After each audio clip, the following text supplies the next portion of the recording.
Au nom du Père et du Fils et du Saint-Esprit. Amen. Les loups habitera avec l'agneau. Les léopards se couchera près du chevreau. Les veaux et les lionceaux seront nourris ensemble. Un petit garçon les conduira. La vache et l'ours auront même pâturage. Leurs petits auront même jute. Les lions comme les bœufs mangera du fourrage. Accueillez-vous donc les uns les autres comme le Christ vous a accueillis pour la gloire de Dieu, vous qui étiez païens. Convertissez-vous car le royaume des cieux est tout proche. Jean est celui que désignait la parole transmise par le prophète Isaïe. À travers le désert, une voix crie « Préparez le chemin du Seigneur, aplanissez sa route ». Chers frères et sœurs, si le dimanche passé nous préparait à la vigilance, à vivre en éveil, afin que la venue du Fils de l'homme ne nous trouve à l'improviste, qu'elle ne soit pas pour nous une surprise. En ce deuxième dimanche de l'Avent, année A, le Seigneur veut, à travers les lectures, nous inviter à rechercher ce qui est essentiel pour notre salut et en même temps savoir celui qui vient ne nous juge pas selon nos apparences, à la manière de Jean-Baptiste, les précurseurs, vivant donc dans un détachement spirituel en nous accueillant mutuellement pour la gloire de Dieu. Il est vrai que nous ne pouvons pas bien appréhender le message du prophète en ces jours si nous restons dans ce qui apparaît. Oui, chers frères et sœurs, il est important de le souligner.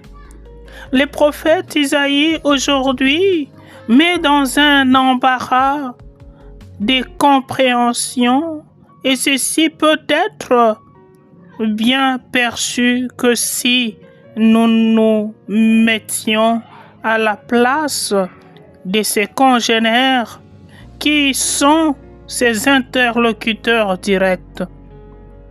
Surtout que le rôle d'un prophète reste celui de parler, d'élever la voix, non pas en son nom, mais au nom de celui dont il est messager. Un rameau sortira de la souche de Jessé. Oui, ça peut se comprendre. Un rejeton jaillira de ses racines, encore mieux. Mais le loup habitera avec l'agneau, le léopard se couchera près du chevreau, les lions comme les bœufs mangera du fourrage. Impossible, difficile de comprendre, difficile d'appréhender facilement cette idée. Oui, impossible dans le monde qui est le nôtre. Cependant, ici, nous devons penser à un monde selon Dieu, un monde où règne l'amour, la miséricorde et la paix. Mais hélas, notre monde aujourd'hui apparaît comme un lieu d'hostilité, où l'homme est devenu un véritable loup pour l'autre. Or, les prophètes parlant de la montée vers la montagne du Seigneur, le dimanche passé, avaient déjà bien décrit l'atmosphère qui accompagnerait la famille de Jacob. marchant à la lumière du Seigneur. Chers frères et sœurs, il est très difficile de comprendre aujourd'hui ce que nous dit le prophète Isaïe.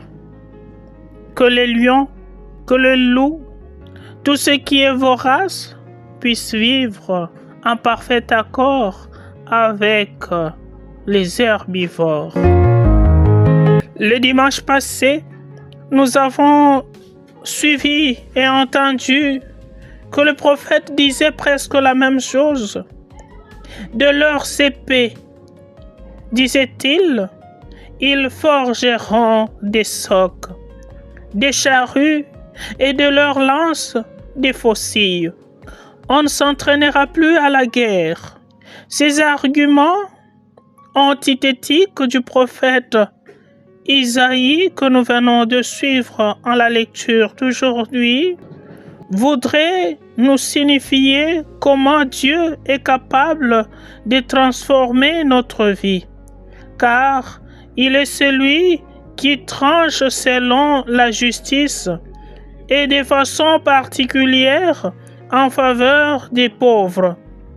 Ces pauvres peuvent être ces agneaux, ces chevreaux qui périssent jour après jour devant la voracité de ceux qui se pensent plus forts dans notre monde. Si l'on peut suivre alors la voix de celui qui crie dans les déserts, convertissez-vous, car le royaume des cieux est tout proche. Alors l'homme va cesser d'être un loup pour l'autre, et déjà nous pouvons dès lors goûter le paradis sur terre. Mais comment reconnaître que je suis un loup pour l'autre? Pour rester fidèle à l'Écriture, nous voyons Jean-Baptiste qui, sans ménager son discours, déclare « Engeance, c'est-à-dire race des vipères, qui vous a appris à fuir la colère qui vient ?» Chers frères et sœurs, cette réaction presque spontanée de Jean-Baptiste revêt un caractère très important dans notre méditation. La vipère peut symboliser la fourberie, l'hypocrisie, la flatterie et autres. La vipère a l'air calme, mais très nocive. Elle peut changer des cris pour attirer les oiseaux alors qu'elle n'a ni plumes ni pattes. Elle peut faire semblant d'être morte alors qu'elle est prête à attaquer. Voilà ce qu'étaient les pharisiens et les sadducéens, non seulement avec Jean-Baptiste, mais aussi avec Jésus. Et nous connaissons bien leur relation. C'est donc pour nous une invitation à la cohérence pour que nous sachions produire les bons fruits. N'oublions pas que la cognée se trouve déjà à la racine des arbres. Et seule la conversion peut nous sauver de la sainte colère de Dieu, car il juge selon la droiture. Tout arbre qui ne produit pas de bons fruits va être coupé et jeté au feu. C'est pour moi l'occasion, chers frères et sœurs, de rappeler que la production des fruits est le propre de l'arbre. Donc, tout arbre produit nécessairement de fruits. Mais quels fruits? Bons ou mauvais? L'essentiel dans tout ça, c'est de savoir que chaque personne ne donne que ce qu'elle a. Et donc, vous avez l'amour, la miséricorde, la charité, etc. Ne changez pas de nature, car chaque personne ne donne que ce qu'elle porte dans son cœur. Jean portait un vêtement de poils, des chameaux et une ceinture de cuir autour des reins. Il se nourrissait de sauterelles et de miel sauvage. Paradoxalement, c'est celui pour qui Jésus prononcera les paroles jamais entendues. Parmi les enfants des hommes, il n'y en a pas eu de plus grand que Jean-Baptiste. La grandeur de la petitesse, un mangeur de sauterelles et du miel sauvage, l'homme à l'accoutrement déconcertant et moins confortable, voilà ce que Dieu prend pour en faire un précurseur. Chers frères et sœurs, Jean le Baptiste reconnaît que sa mission est limitée, mais souvent nous ne savons pas nous arrêter pour dire ici « Je ne suis pas digne » par manque d'humilité. Puissions-nous demander la grâce de l'humilité. Je ne suis pas digne de lui retirer ses sandales. Je vous baptise dans l'eau, mais lui vous baptisera dans l'esprit et le feu.